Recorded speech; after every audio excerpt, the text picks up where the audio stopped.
Hello. देखिए, आज मैं आप लोगों के लिए एनसीईआरटी और जो नेट का पेपर है उसका एनालिसिस करूँगा कि कितना क्वेश्चन एनसीईआरटी से आया, कितना क्वेश्चन घुमा के एनसीईआरटी से घुमा के पूछा और कितना क्वेश्चन आप लोगों के लिए एज इट इज़ पूछा है, ये सब, और कितना टॉपिक से पूछ दिया, ये सब आप लोगों को बताऊँगा। तो मेरे पास जो क्वेश्चन पेपर है उसका पेपर कोड है T3, उसका पेपर कोड है T3। और जिसके पास ये T3 पेपर नहीं है, T3 पेपर कोड का पेपर नहीं है, वो इस वीडियो के डिस्क्रिप्शन में एक लिंक है, वहाँ पे क्लिक करके आप लोग उसको डाउनलोड कर सकते हैं और डाउनलोड करके ही देखिए, क्योंकि अगर डाउनलोड नहीं करेंगे तो सामने नहीं रखेंगे तो क्या होगा, आप लोग समझ नहीं पाएंगे कुछ, ठीक है। इसलिए साथ में क्या रखिए, एनसीईआरटी भी रखिए और इसका क्वेश्चन पेपर भी रखिए, ताकि आप लोग देख पाए कि क्या है, कैसे है और क्यों है, ठीक है। तो चलो जाइए, यहाँ पे जो हमारा जो पहला क्वेश्चन है सेक्शन ए का, फिज़िक्स का, ठीक है। और मैं जो क्वेश्चन पेपर एनालिसिस कर रहा हूँ वो है फिज़िक्स, ठीक है। तो जो क्वेश्चन है, क्वेश्चन नंबर 1 है, उसमें क्या बोला है, a long solenoid of radius 1 millimetre has 100 turn per millimetre if a 1 ampere current flows in the solenoid, the magnetic field strength at the centre of the solenoid. तो देखिए, इसमें जो क्वेश्चन है ये तो आप लोगों को सोलिनॉइड से पूछ दिया, और सोलिनॉइड है moving charges and magnetism sector में। इसमें जिसके पास नया एनसीईआरटी है उसको खोल लीजिए, 154 पेज नंबर। और जो फिज़िक्स का 12 की फ़िज़िक्स है और पार्ट 1 में है, 12 की फ़िज़िक्स 12 की फ़िज़िक्स 12 क्लास 12, ठीक है, क्लास 12 और पार्ट 1 में यहाँ पे देखिए एग्ज़ाम्पल नंबर 4.9, और यहाँ पे पेज नंबर 154, ठीक है, 154 यहाँ पे है क्वेश्चन। तो आप लोग देखिए, इसमें थोड़ा डाटा चेंज करके पूछ दिया, ठीक है, क्योंकि देखिए यहाँ पे जो रेडियस दे दिया वो 1 सेंटीमीटर की रेडियस दे दिया, और क्वेश्चन में पूछा कि 1 मिलीमीटर की रेडियस, और यहाँ पे टान दिया 500 टन, और क्वेश्चन में हमारा टान दिया 100 टन, ठीक है। और यहाँ पे करंट दिया 5 एम्पियर एनसीईआरटी पे, और क्वेश्चन में दिया 1 एम्पियर। तो ऐसे डाटा सेंस करके पूछ दिया। ये जो क्वेश्चन बनेगा इसका जो फार्मूला से होगा वो B=μ0NI का फार्मूला से होगा, ठीक है, आप लोग चेक कर लीजिए।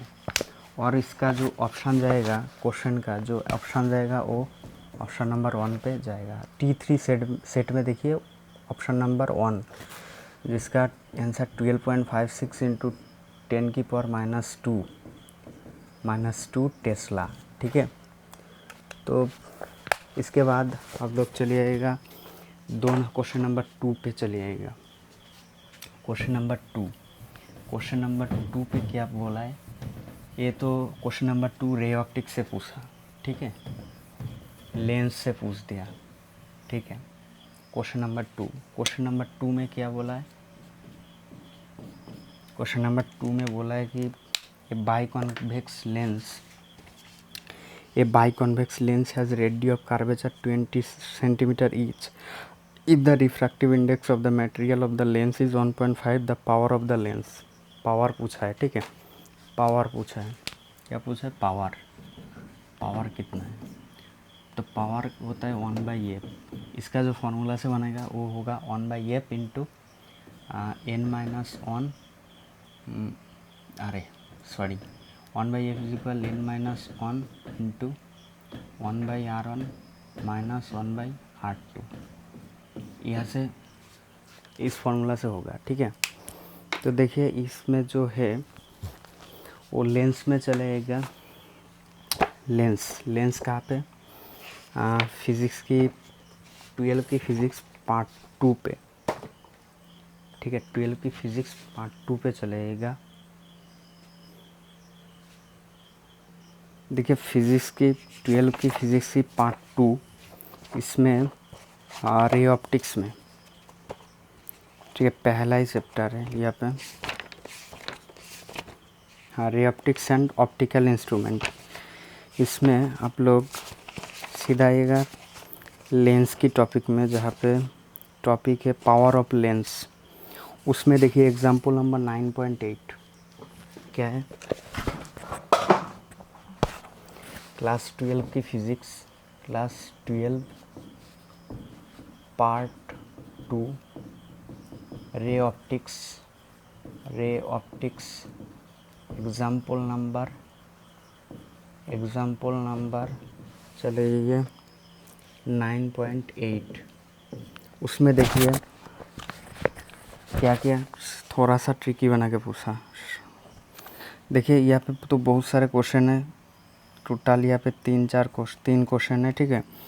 तो यहाँ से जो क्वेश्चन पूछा है, यहाँ पे पहला जो क्वेश्चन है फोकल लेंथ दिया है, और यहाँ पे पूछ दिया कि पावर ऑफ लेंस पूछ दिया, और यहाँ पे जो रेडियो ऑफ कर्वेचर दिया है वो अब डबल रेडियो ऑफ कर्वेचर दिया है, ठीक है, और फोकल लेंथ दिया है, ठीक है, और रिफ्रैक्टिव इंडेक्स पूछ दिया, ठीक है, और यहाँ पे पूछ दिया कि एक कॉन्वेक्स लेंस है, फोकल लेंथ दिया, और इसका फोकल लेंथ इन एयर में दिया है, और फोकल लेंथ इन वाटर में पूछा है। इतना ज़्यादा नहीं पूछा, क्वेश्चन में पूछा है हमारा कि पावर कितना है। तो ठीक है, तो पावर कितना पूछा, और यहाँ पे क्या दिया क्वेश्चन में हमारा? सिर्फ क्वेश्चन में रेडियस ऑफ कर्वेचर दिया, और मतलब R1 और R2 दिया, ठीक है। R1 इज इक्वल 20 सेंटीमीटर दिया है, R2 भी 20 सेंटीमीटर दिया है। और यहाँ पे एक बात ध्यान रखना है कि यहाँ पे जो R1 R2 का वैल्यू पुट करना है वो साइन कन्वेंशन के अकॉर्डिंग पुट करना है, डायरेक्ट नहीं पुट करना है, साइन कन्वेंशन के अकॉर्डिंग। साइन कन्वेंशन कैसे होता है? मान लीजिए ये लेंस है, ठीक है, ये लेंस है, ठीक है, और इसमें देखिए आप लोग, अगर हम लोग लाइट की डायरेक्शन इधर लेते तो इस तरफ जाएंगे तो पॉजिटिव, इस तरफ जाएंगे तो पॉजिटिव लेंगे, और इधर आएंगे तो नेगेटिव लेंगे, ऐसे, ठीक है। और देखिए तो इधर इसको अगर सरफेस 1 मान लेते हो और इसको सरफेस 2 मान लेते हो, तो इसका जो रेडियस ऑफ कर्वेचर होगा इधर होगा R1, और इसका जो इस सरफेस 2 का जो रेडियस ऑफ कर्वेचर होगा उसका इधर होगा R2, ठीक है। तो इसके अकॉर्डिंग, इस लाइट की डायरेक्शन के अकॉर्डिंग हम लोग अगर देखते हैं तो R1 कितना होगा? R1 क्या होगा? R1 इधर है तो R1 होगा पॉजिटिव पुट कर दीजिए, और R2 इधर है, ठीक है, इधर आ रहा है तो नेगेटिव पुट कर दीजिए यहाँ पे। तो क्या होगा? यहाँ पे जो रिफ्रैक्ट पावर कितना होगा? 1/f इक्वल कितना? रिफ्रैक्टिव इंडेक्स 1.5 दिया, 1.5, ठीक है, 1.5 माइनस 1, ठीक है, माइनस 1 इंटू 1/R1, 1/R1 कितना? R1 कितना? R1 1/20, ठीक है, 1/20, मतलब ऐसे आप लोग पुट करिए 1/20, और इधर प्लस 1 कितना? प्लस के ऊपर पुट कर दिया, R2 नेगेटिव होगा तो 1/20/1/20, ठीक है, तो 1.5 0.5 इंटू 1/20 20 2/20, ठीक है। तो यहाँ पे 10 आ गया, 10 आ गया, ठीक है, 10 आ गया, ठीक है।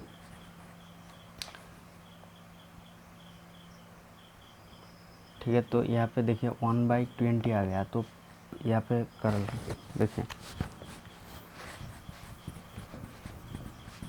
क्या होगा?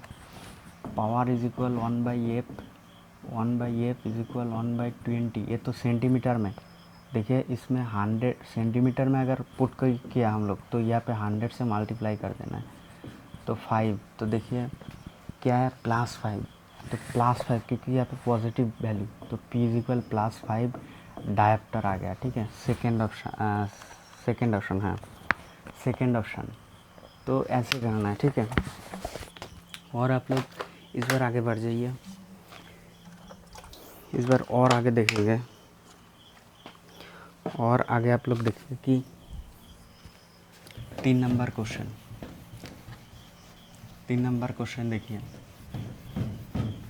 क्वेश्चन नंबर 3 देखिए। क्वेश्चन नंबर 3 में क्या बोला है कि ये देखिए, क्वेश्चन नंबर 3 कहाँ से पूछ दिया है, क्वेश्चन नंबर 3 पूछ दिया कि एनर्जी से पूछ दिया। क्वेश्चन नंबर 3 पूछ दिया कि एटॉमिक स्ट्रक्चर ऑफ एटम से पूछ दिया। ठीक है, स्ट्रक्चर ऑफ एटम से पूछ दिया। क्वेश्चन नंबर 3 कहाँ से पूछ दिया, स्ट्रक्चर ऑफ एटम से पूछ दिया। ठीक है, यहाँ पे जो बोला है कि energy, let T1 and T2 be the energy of an electron in the first and second excited state of hydrogen atom respectively according to the Bohr model of an atom, the ratio T1:T2 is. तो क्या बोला है कि first and second excited state, मतलब first and second excited state में revolve कर रहे हैं और T1 एंड T2 उसका रेस्पेक्टिव एनर्जी है। तो अकॉर्डिंग टू बोर मॉडल इसका जो एनर्जी का रेशियो है वो पूछा है, T1/T2 पूछा है। ठीक है, तो इस क्वेश्चन के लिए हम लोग जाएंगे एटॉम चैप्टर में, फिजिक्स की जो पार्ट 2 है, क्लास 12 पार्ट 2। ठीक है, पार्ट टू में जाएंगे तो देखेंगे कि एटॉम चैप्टर में, chapter number atom, chapter number atom. तो देखिए चैप्टर नंबर एटॉम पे देखिए, चैप्टर नंबर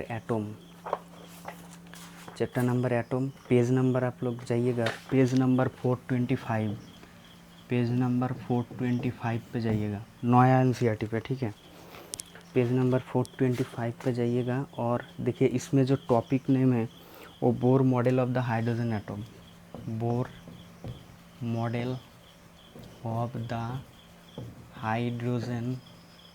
हाइड्रोजन एटम। ठीक है, इसमें आप लोग जाइए और देखिए यहाँ पे जो इक्वेशन नंबर 12.19, इक्वेशन नंबर 12.19, ठीक है, इक्वेशन नंबर 12.19। यहाँ पे आप लोग देखिए कि यहाँ पे एक फॉर्मूला लिखा है कि E is equal 13.6 upon minus 13.6 upon n²। ठीक है, तो ये है आपका फॉर्मूला यहाँ पे लिखा है। तो ये तो हाइड्रोजन एटम के लिए लिखा है, हाइड्रोजन एटम के लिए, और बोर मॉडल तो हाइड्रोजन लाइक एटम के लिए वैलिड होता है। तो देखिए यहाँ पे जो अदर हाइड्रोजन लाइक एटम जैसे हीलियम प्लस, लिथियम 2+, ऐसे अगर हम लोग एक इलेक्ट्रॉन स्पेसिस के लिए दूसरा एटम के लिए देखते हैं हाइड्रोजन के अलावा, तो E proportional to E is equal -13.6 into Z² upon n² होता है। तो यहाँ से आप लोग देखिए कि E proportional to Z² upon n² हो गया। तो यहाँ पे आप लोग पुट कर सकते कि वैल्यू पुट कर सकते, कैसे दिखाता हूँ। Is equal 13 E proportional to Z² upon n²। तो हम लोग वैल्यू पुट कर सकते हैं कि क्या यहाँ पे क्या द फर्स्ट सेकेंड एक्सेट और हाइड्रोजन एटम।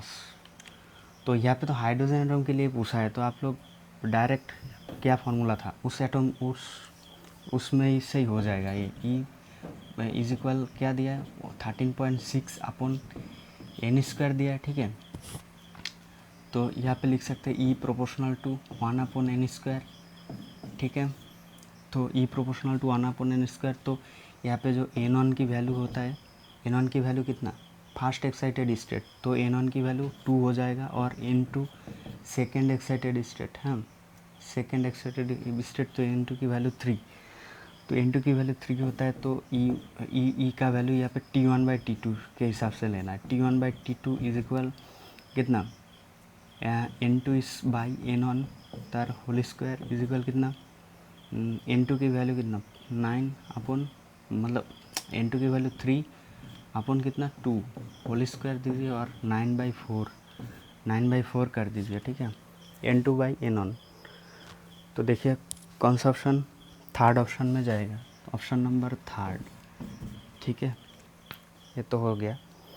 देखिए ऐसे ही पूछ दिया, इसका क्वेश्चन हमें नहीं मिला, इसीलिए हम लोगों को दिखा दिया कि क्वेश्चन मुझे एनसीईआरटी पे नहीं मिला, ठीक है, इसका सिर्फ फॉर्मूला ही मुझे मिला। उसके बाद आप लोग 4 नंबर पे आइए। 4 नंबर पे यहाँ पे पूछा है, 4 नंबर पे क्या पूछा है, 4 नंबर पे क्या पूछा है, the peak voltage of the AC source is equal to, the peak voltage of AC source is equal to the peak voltage पूछा है, ठीक है। तो आप लोग आइए 4 नंबर पे, इसका जो क्वेश्चन है ये कहाँ से पूछा, ये ऑल्टरनेटिंग करंट से पूछ दिया, ऑल्टरनेटिंग करंट से पूछ दिया, ऑल्टरनेटिंग करंट। ये जो है फिज़िक्स 11 की क्लास 12 की, सॉरी क्लास 12 की पार्ट 1 से पूछ दिया, ठीक है, पार्ट 1 से पूछ दिया। तो देखिए हम लोग निकालते हैं उस पेज को, आप लोग भी अब मेरे साथ निकालिए, आप लोग भी चेक कीजिए इसको। तो देखिए ऑल्टरनेटिंग करंट पे आप लोग देखेंगे, यहाँ पे आप लोग पेज नंबर 236 पे आइए। उसका जो टॉपिक नेम है इंट्रोडक्शन पे आप लोग नहीं, उसमें आप लोगों को मिलेगा AC voltage applied to a resistor, उसमें उस टॉपिक में 2 पेज बाद आइए और वहाँ पे आइए 236 पे, पेज नंबर 236, पेज नंबर 236 पे आइए और वहाँ पे एक दिया है कि वी एम इज इक्वल कितना दिया है, √2V, ये दिया है। देखिए ये इसका जो थोड़ा एग्जाम्पल नंबर 7.1 पे जो है उसका ऊपर ही देखिए, एग्जाम्पल नंबर 7.1 के जस्ट ऊपर V M is equal √2V दिया है, ठीक है। कहाँ पे, एग्जाम्पल नंबर 7.1 के जस्ट ऊपर में, जस्ट ऊपर है, ऊपर में, ठीक है।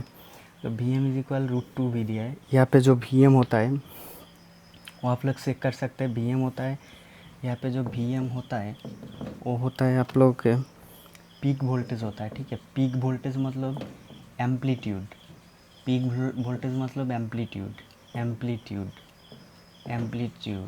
ठीक है। और भी जो दिया है ये होता है भी आरएमएस वैल्यू, ठीक है, आरएमएस वैल्यू।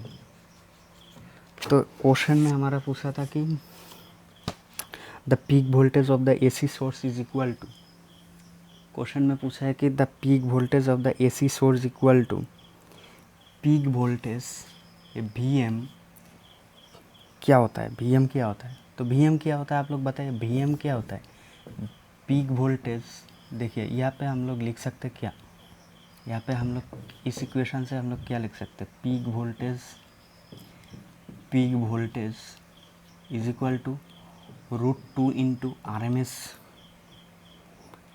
वोल्टेज,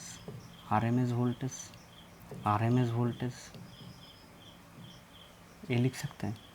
तो आंसर किस में आ जाएगा, आंसर सेकंड ऑप्शन में जाएगा, √2 times the RMS of value of the AC source, ठीक है, ये जाएगा। तो ज़्यादा आगे बात ना करके चलते नेक्स्ट पे। नेक्स्ट के 5 नंबर सवाल है, 5 नंबर जो सवाल है ये सीधा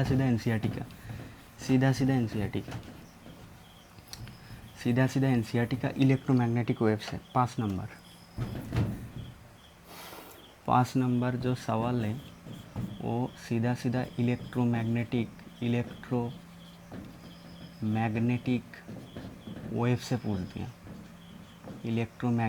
वेव से पूछ दिया, ठीक है। इलेक्ट्रोमैग्नेटिक वेव से कहाँ पे है तो वो मैं दिखा रहा हूँ। ये क्लास 12 पार्ट 1, ठीक है। तो निकालते हैं हम लोग, देखिए क्लास 12 पार्ट 1 इलेक्ट्रोमैग्नेटिक वेव। इसमें आप लोग आइए, इलेक्ट्रोमैग्नेटिक 8.4 जो पॉइंट है, 8.4 जो पॉइंट नंबर है उसमें है इलेक्ट्रोमैग्नेटिक स्पेक्ट्रम, इलेक्ट्रोमैग्नेटिक स्पेक्ट्रम पे है, ठीक है, इलेक्ट्रोमैग्नेटिक स्पेक्ट्रम पे है। पेज नंबर है 280, पेज नंबर 280 निकाल लिया आप लोग, निकाल लिया। यहाँ पे देखिए, यहाँ पे देखिए ऐसे ऐसे करके कुछ डायग्राम बना हुआ है। देखिए एक वेवलेंथ दिया है, फ्रीक्वेंसी दिया है, फ्रीक्वेंसी वेवलेंथ और यहाँ पे कुछ रेस दिया है, ठीक है, कुछ स्पेक्ट्रम दिया है यहाँ पे। तो देखिए इसमें से पूछा था, इसमें से आप लोग निकाल के देख सकते कि यहाँ पे देखिए किस के बारे में पूछा था। एएम रेडियो वेव, देखिए एएम रेडियो वेव, देखिए एएम रेडियो वेव क्या पूछा था, देखिए क्या पूछा था। एएम रेडियो वेव इसका जो वेवलेंथ होता है वो होता है क्या, 10 स्क्वायर। क्वेश्चन की वैल्यू की रेस्पेक्ट में मैं पुट कर रहा हूँ, ठीक है, 10 स्क्वायर। और दूसरे क्या, माइक्रोवेव के बारे में पूछा था। माइक्रोवेव देखिए सीधा एनसीईआरटी का है, कोई इधर उधर नहीं किया, ठीक है, सिर्फ वैल्यू को आप लोगों को समझ के देखिए। माइक्रोवेव का जो रेंज होता है वो क्या होता है, 10 की पावर -3 टू क्या होता है, 10 की पावर -1 होता है। तो क्वेश्चन के रेस्पेक्ट में क्या हो जाएगा बताइए, 10 की पावर -3 से क्या क्या आता है, 10 की पावर -3, 10 की पावर -2 और 10 की पावर -1 होता है। तो देखिए क्वेश्चन में क्या, 10 की पावर -2, 10 की पावर -2 जाएगा इसका आंसर, ठीक है। और देखिए इसमें जो इंफ्रारेड क्या पूछा था, हाँ इंफ्रारेड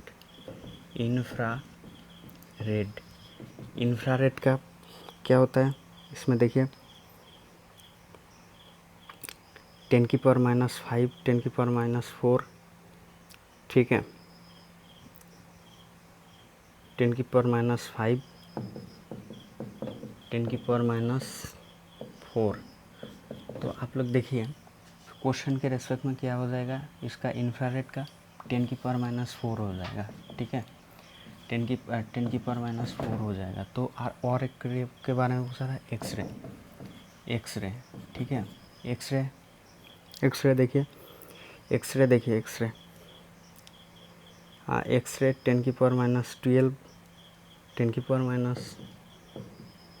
-12 टू कितना, 10 की पावर -8, 10 की पावर -8। तो क्वेश्चन के रेस्पेक्ट में क्या होगा, बोलिए क्वेश्चन के रेस्पेक्ट में क्या होगा, 10 की पावर क्या होगा, 10 की पावर -10 हो जाएगा, -10 हो गया, क्योंकि इसका वैल्यू देखिए 10 की पावर -12, -11, -10, -9, -8 ऐसा होगा। तो 10 की पावर -10 तो ऑप्शन में मिलाइए, आप लोग क्वेश्चन निकाल कर ऑप्शन में मिलाइए क्या होगा। एक ही जाएगा जो एएम रेडियो है उसका जाएगा थर्ड ऑप्शन, ठीक है, एक ही जाएगा थर्ड। और माइक्रोवेव किस में आएगा, माइक्रोवेव आएगा 10 की पावर -2। तो माइक्रोवेव अगर 10 की पावर -2 होता है तो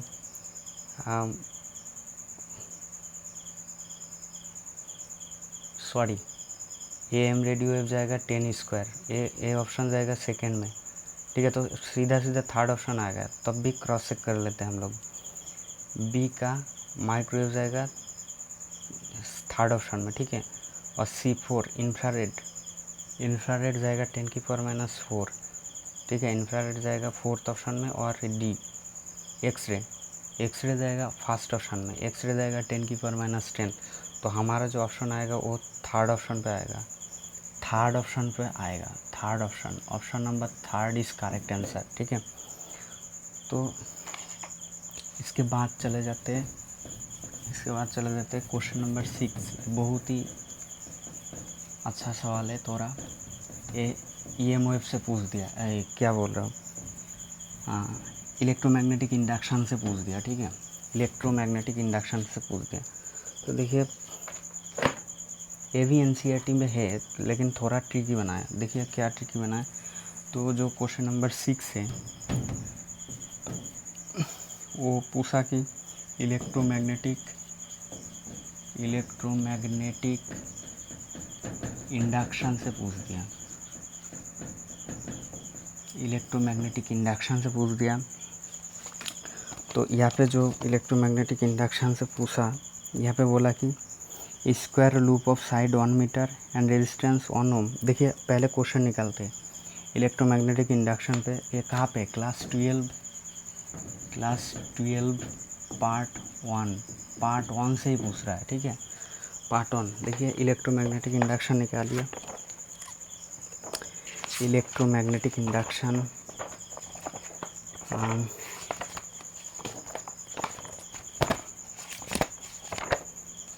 इलेक्ट्रोमैग्नेटिक इंडक्शन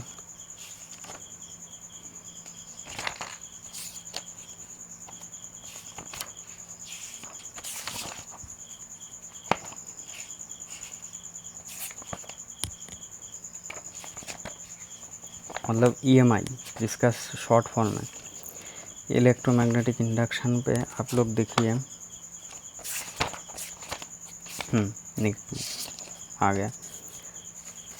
तो आप लोग देखिए Faraday law of induction topic, वहाँ पे देखिए Faraday law of induction topic में आप लोग देखिए इसमें आप लोग इसमें चले जाइए। इसमें जो example number Faraday law of induction topic में, टॉपिक नेम क्या है, टॉपिक नेम है फैराडे लॉ ऑफ इंडक्शन, ठीक है, फैराडे लॉ ऑफ इंडक्शन। यहाँ पे जो एग्जाम्पल नंबर है उसमें आप लोग जाइए 6.1 एग्जाम्पल, ठीक है। इसमें क्या पूछा है देखिए, 6.2 एग्जाम्पल नंबर 6.2, ठीक है, एग्जाम्पल नंबर 6.2। यहाँ पे आप लोग देखिए a square loop of side 10 centimetre and resistance 0.5 ohm placed vertically in the east west plane, a uniform magnetic field of 0.10 tesla is set up across the plane in the northeast direction. The magnetic field is decreased to 0 in 0.70 second at a steady rate. Determine the magnitude of induced EM and current during this time interval. देखिए यहाँ पे हम लोग उधर नहीं जाना है, बहुत ज़्यादा ही पूछ दिया, ठीक है। यहाँ पे पहले जो एनसीईआरटी में थोड़ा ज़्यादा पूछा, क्वेश्चन में थोड़ा कम पूछा, ठीक है। Uniform magnetic field of 0.10 set up across the plane in the magnetic field. यहाँ पे मैग्नेटिक एनसीईआरटी में मैग्नेटिक फील्ड डिक्रीज किया, लेकिन हमारा क्वेश्चन में देखिए, क्वेश्चन में पूछा है a square loop of side 1 metre resistance इतना 1 ohm is placed in a magnetic field of 0.5 tesla if the plane of loop is perpendicular to the direction of the magnetic field. The magnetic flux पूछ दिया, ठीक है, magnetic flux पूछ दिया। Question में क्या पूछा, मैग्नेटिक फ्लक्स फाई कितना ये पूछा, ठीक है। और यहाँ पे हमारे एनसीईआरटी में पूछा है कि the magnetic field induced EMF में ये सब पूछ दिया, ठीक है। हमारा तो उतना ज़रूरत ही नहीं है। यहाँ पे इंड्यूस्ड ईएमएफ पूछ दिया, ठीक है, इंड्यूस्ड ईएमएफ पूछा, और क्या पूछा, हमारा क्या पूछा, करंट पूछा, ठीक है, करंट, लेकिन हमारा उतना ज़रूरत नहीं है, हमारा सिर्फ फ्लक्स में ज़रूरत है। देखिए यहाँ पे पहले तो इंड्यूस्ड ईएमएफ निकालने के लिए आप लोगों को पहले फ्लक्स, ये देखिए आप लोग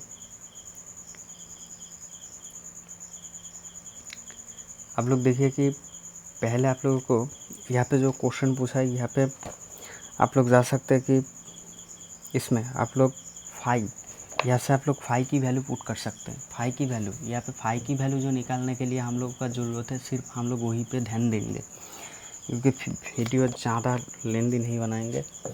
तो फाई की वैल्यू पुट करने के लिए, मैंने फाई की वैल्यू निकालने के लिए आप लोग इसमें जाइए, square loop of side 10 centimetre यहाँ पे दिया है एनसीईआरटी में, और यहाँ पे लूप की साइड दिया है 1 मीटर, ठीक है, 1 मीटर क्वेश्चन में, और यहाँ पे 10 सेंटीमीटर यहाँ पे दिया है 10 सेंटीमीटर। डाटा में कहाँ पे चेंज है, मैं सिर्फ वही दिखा रहा हूँ, ठीक है। यहाँ पे 10 सेंटीमीटर लेंथ दिया है, और यहाँ पे 1 मीटर साइड दिया है 10 सेंटीमीटर, और यहाँ पे 1 मीटर दिया, ठीक है। एंड यहाँ पे जो रेजिस्टेंस दिया है, वहाँ पे जो एनसीईआरटी में जो रेजिस्टेंस दिया है, रेजिस्टेंस दिया है वो एनसीईआरटी में दिया है, एनसीईआरटी में दिया है कितना, एनसीईआरटी में दिया है 0.5 ओम।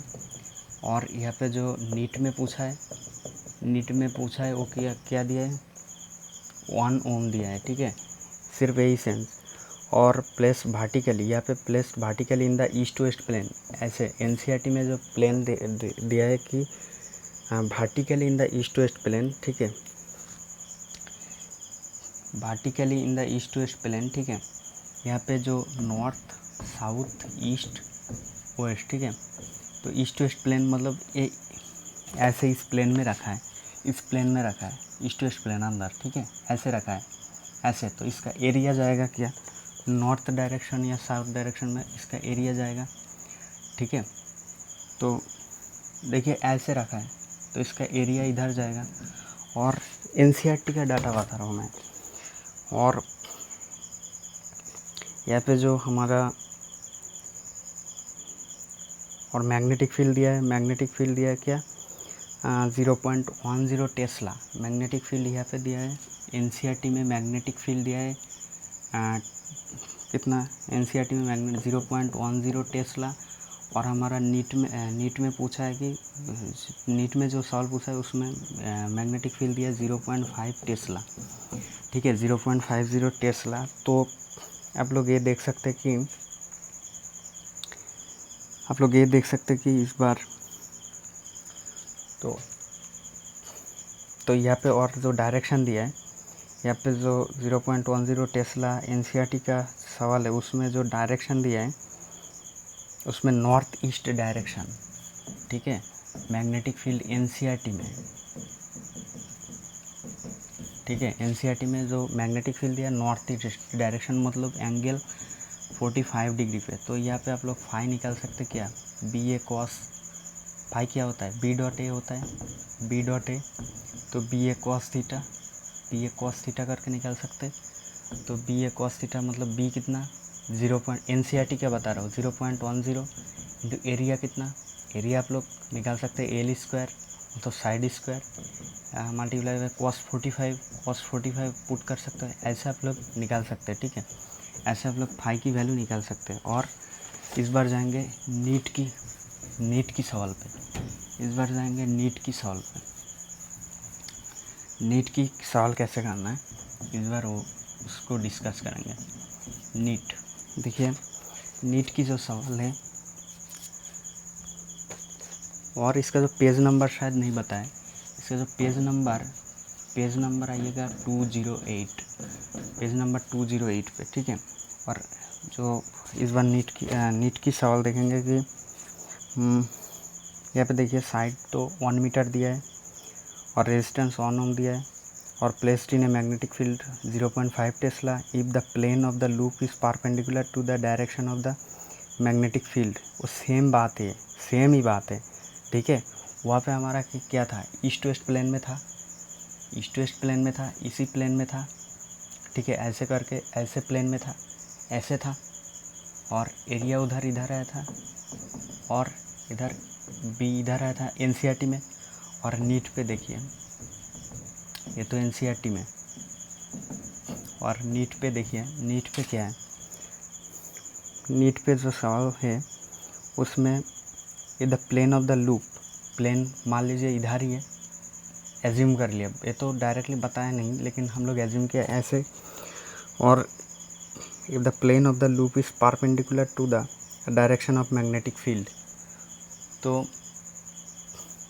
इस बार देखिए, तो प्लेन कोई सा भी मान लीजिए, ऐसे ही मान लीजिए, हम लोग इधर ऐसे मान लिया इसलिए मैं इधर ऐसे ही मान लिया, एनसीईआरटी में ऐसे दिया इसीलिए हम लोग ऐसे मान लिया, आप लोग जिधर भी मर्जी मान सकते हैं। तो देखिए हम लोग इधर मान लिया, तो इस प्लेन में देखिए अंदर है, देखिए इस प्लेन में अंदर है।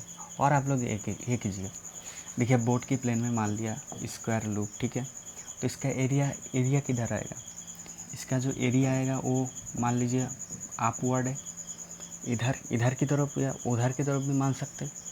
तो पहले मान लीजिए इसका जो ये वो भी अपवर्ड है, तो मैग्नेटिक फील्ड अगर अपवर्ड मान लेते हैं तो एरिया को आपको क्वेश्चन में दिया है कि परपेंडिकुलर है, लूप की परपेंडिकुलर में मैग्नेटिक फील्ड, तो आपको क्या करना है पता है, आप लोगों को इसको जो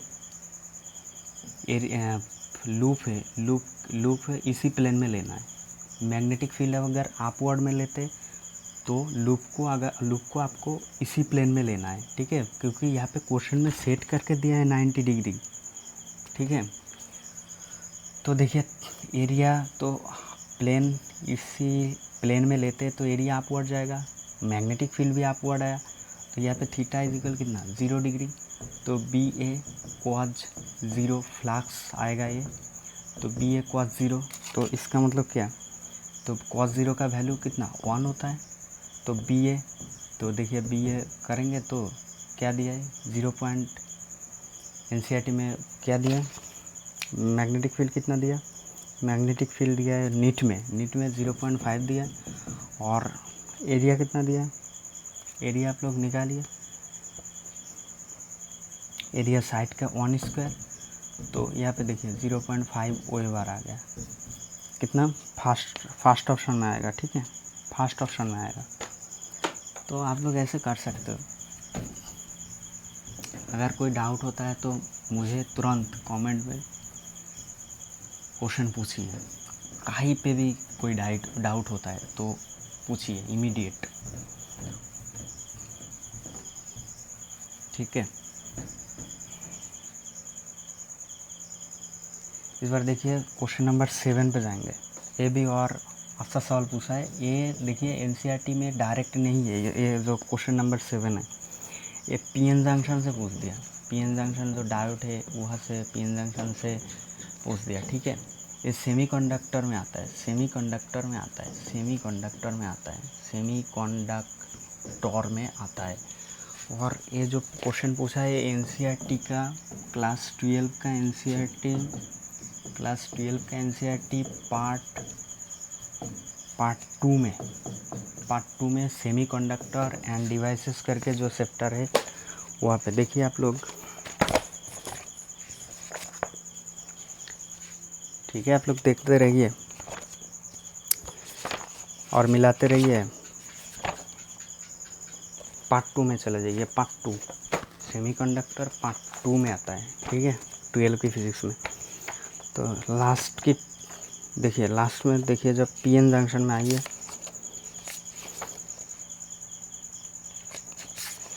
देखिए इसमें तो डायरेक्टली नहीं पूछा है, ठीक है, जो पीएन जंक्शन से सवाल पूछा है वो डायरेक्टली नहीं पूछा है, लेकिन उसमें क्या कर दिया, घुमाया, ट्रिकी बनाया क्वेश्चन।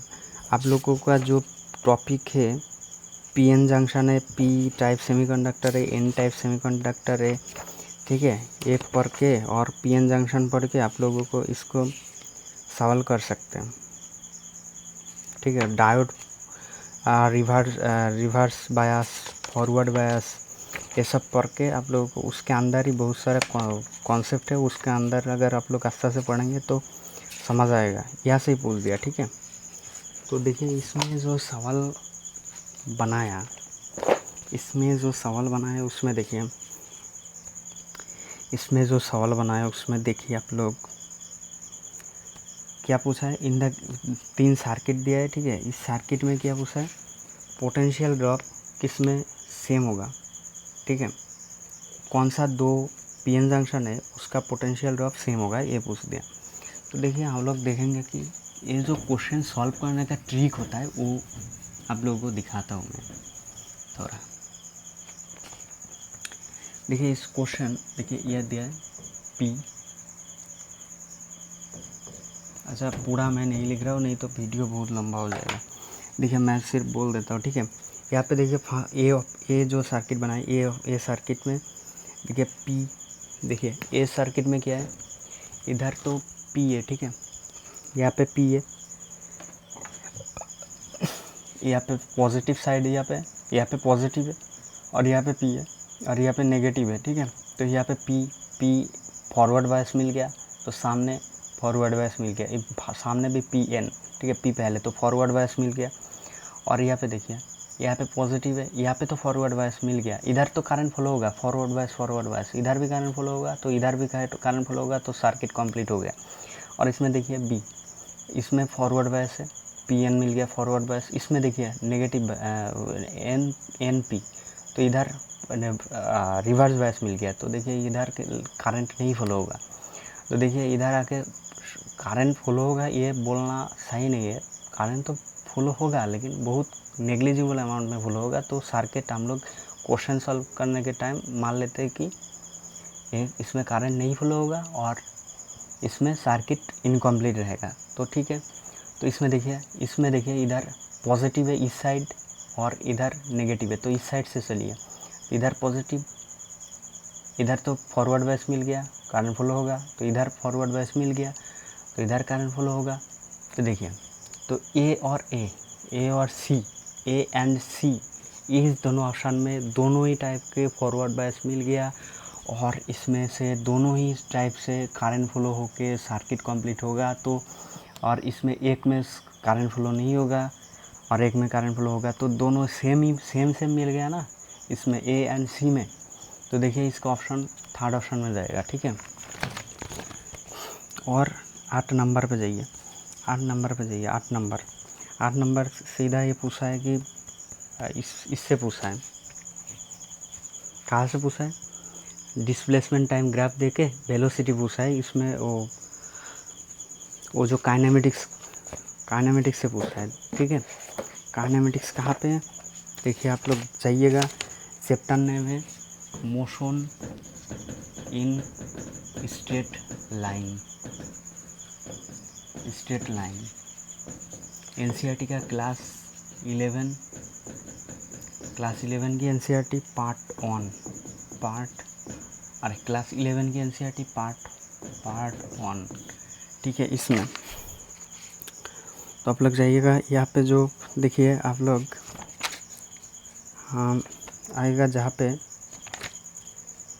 आप लोग देखिए, यहाँ पे तो बहुत सारे हैं लेकिन मैं थोड़ा पहले बता देता हूँ। यहाँ पे आप लोग इंस्टैंटेनियस वेलोसिटी एंड स्पीड में आइए, topic instantaneous velocity and speed में आइए। कहाँ पे आइएगा, इंस्टैंटेनियस वेलोसिटी एंड स्पीड में आइए। यहाँ पे topic number 3.4 instantaneous velocity and instantaneous velocity and speed में आइए। हमारा जो इंस्टैंटेनियस वेलोसिटी के बारे में पूछा है, देखिए यहाँ पे जो क्वेश्चन पूछा है, ये तो मेरा डायरेक्ट एनसीईआरटी में नहीं मिला, तो इसका जो कॉन्सेप्ट है वो मैं बता देता हूँ आपको। यहाँ पे एनसीईआरटी में उसका कॉन्सेप्ट दिया है, ठीक है। यहाँ पे देखिए इंस्टैंटेनियस वेलोसिटी निकालने के लिए क्या होता है, एनसीईआरटी में आइए, देखिए एनसीईआरटी में पेज नंबर उस टॉपिक में पेज नंबर 43 में, ठीक है, जो यही टॉपिक में, ठीक है, जो इंस्टैंटेनियस वेलोसिटी एंड स्पीड की टॉपिक में क्लास 11 की पार्ट 1 की एनसीईआरटी, ठीक है। तो इसमें जो इंस्टैंटेनियस वेलोसिटी कैलकुलेट करने की होता है तो वो होता है dx बाई dt, और ये इक्वेशन नंबर 3.3b पे देखिए आप लोग, 3.3b, पेज नंबर तो 43 बता दिया। तो देखिए यहाँ पे जो dx by dt, v is equal dx by dt होता है। तो इसमें आप लोग देख सकते हैं, और जिसका बेसिक मैथ का क्लियरेंस होगा, थोड़ा बेसिक मैथ की आइडिया होगा, और जिसका डिफरेंशिएशन की आइडिया होगा, बेसिक मैथ की थोड़ा बहुत डिफरेंशिएशन की आइडिया होगा, वो इस क्वेश्चन को आराम से सॉल्व कर सकता है, कोई दिक्कत ही नहीं होगा। यहाँ पे हमारा ए तो दिया है, तो यहाँ से एक बात निकल के आता है कि ये dx बाई dt क्या होता है, स्लोप ऑफ xt कार्व, और स्लोप क्या होता है, स्लोप इज इक्वल होता है tan थीटा, ठीक है, स्लोप इज इक्वल होता है tan थीटा। तो देखिए slope is equal tan theta होता है, तो यहाँ पे क्या पूछा है, इस क्वेश्चन में थीटा की वैल्यू दिया है, दो कार्व दिया है, ठीक है, 30 डिग्री एंड 45 पे दिया है, और यहाँ पे x और t कार्व, x क्या है, यहाँ पे x डिस्प्लेसमेंट है, x होता है डिस्प्लेसमेंट, ठीक है, x होता है डिस्प्लेसमेंट। तो यहाँ पे देखिए the ratio of the respective, ratio पूछा है वेलोसिटी की, क्या दिया है थीटा की, थीटा 1 इज इक्वल मान लेते हैं 30 degree, theta 2 is equal 45 degree. तो यहाँ पे देखिए यहाँ पे जो velocity v1/v2 is equal tan कितना slope tan theta 2 is equal tan 30 upon tan 45, तो कितना 1/√3 इंटू 1, ठीक है, इंटू 1 इज इक्वल कितना 1/√3, ठीक है, 1/√3। तो इसका जो ऑप्शन जाएगा थर्ड ऑप्शन में जाएगा और इसका आंसर होगा 1:√3। ऐसा आप लोग कर सकते हैं।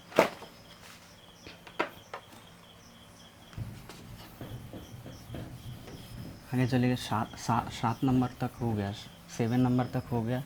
इस बार आइए 7 नंबर तक हो गया, इस बार आइए 8 नंबर था, एक क्वेश्चन 8 नंबर था, इस बार आइए क्वेश्चन नंबर 9 पे, ठीक है, क्वेश्चन नंबर 9 पे आइए। क्वेश्चन नंबर 9 में क्या पूछा है, आप लोग क्वेश्चन नंबर 9 में देखिए कि ये तो सेंटर ऑफ मास से पूछा, क्या पूछा, एनसीईआरटी का चैप्टर है system of particles and, NCERT का जो चैप्टर है इसका नाम वो एक बार देख लेता हूँ मैं, system of particles and rotational motion से पूछा। कहाँ से पूछा, system of particles and rotational motion से पूछ दिया, ठीक है, system of particles and rotational motion से पूछ दिया। तो इसका जो टॉपिक नेम रहेगा वो सेंटर ऑफ मास रहेगा, ठीक है, सेंटर ऑफ मास रहेगा। तो इसका जो ये एनसीईआरटी क्लास इसका 11, ठीक है, और पार्ट 1, ठीक है, क्लास 11 और पार्ट 1। तो इसमें सेंटर ऑफ 144 पेज, देखिए पेज नंबर जाएगा इसका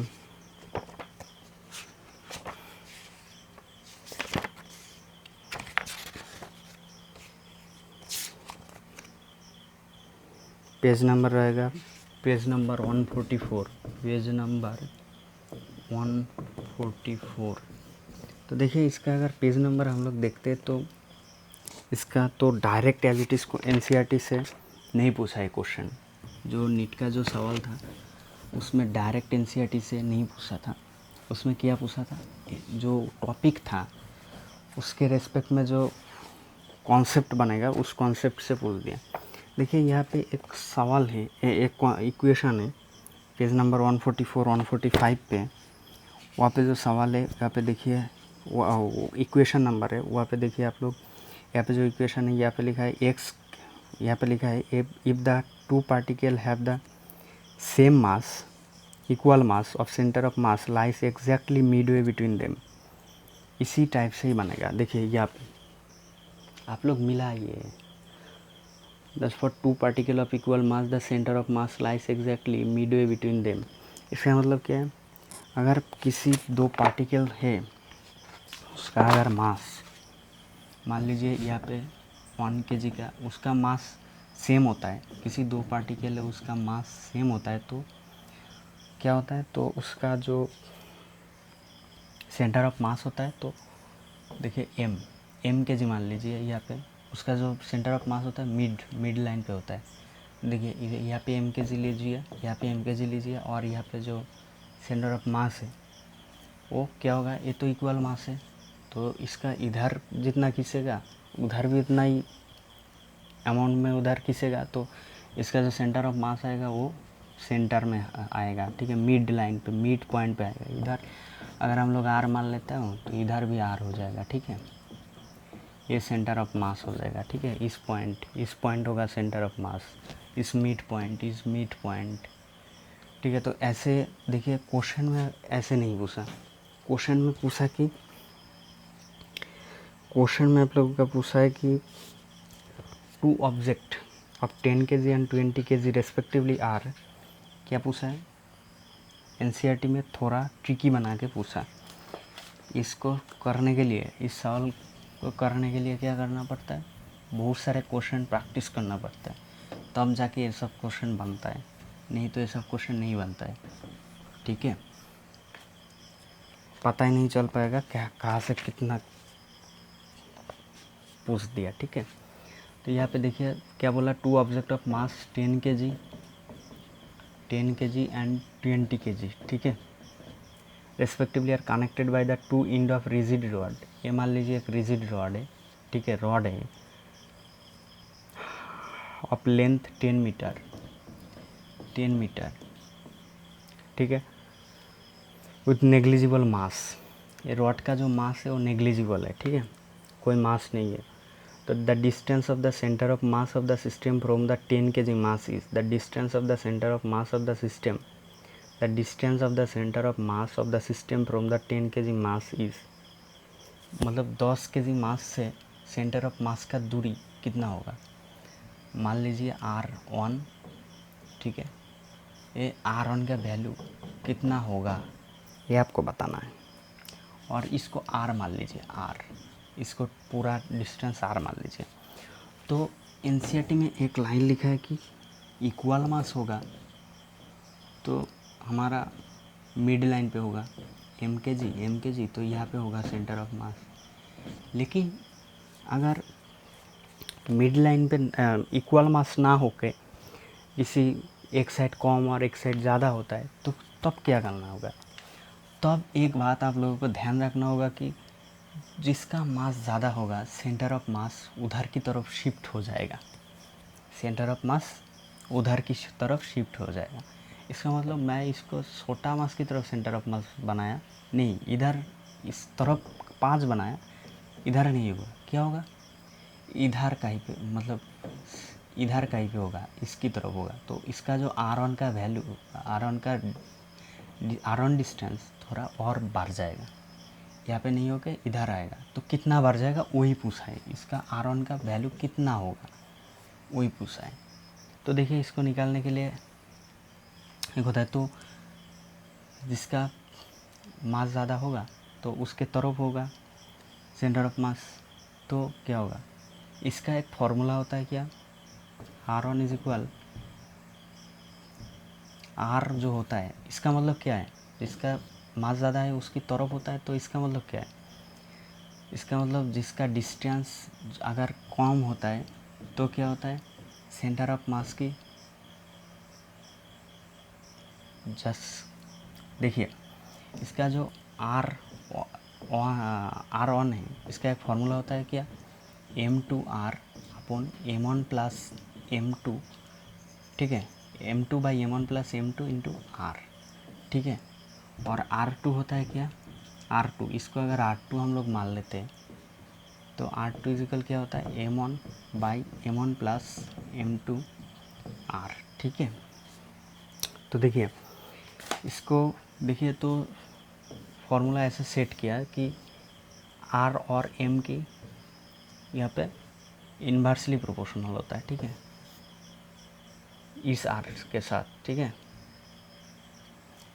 तो R, तो देखिए तो हम लोगों का इतना ज़रूरत नहीं है, हम लोग का जो क्वेश्चन सॉल्व करना है वैसे मैं दिखा रहा हूँ, एक ऐसे क्वेश्चन सॉल्व करना है। इसको देखिए R1 निकालना है, तो लीजिए R1 क्या होगा, R1 इज इक्वल क्या, R1 इज इक्वल M2 कितना, M2 यहाँ पे कितना, M2 ये है, ठीक है, और M1 इसको मान लीजिए, तो M2 20 बाई M1 कितना 10 प्लस M2 20 इंटू R कितना, R 10, तो 20/30 इंटू 10, तो यहाँ पे 3 20/3, R1 इज इक्वल 20/3 मीटर। तो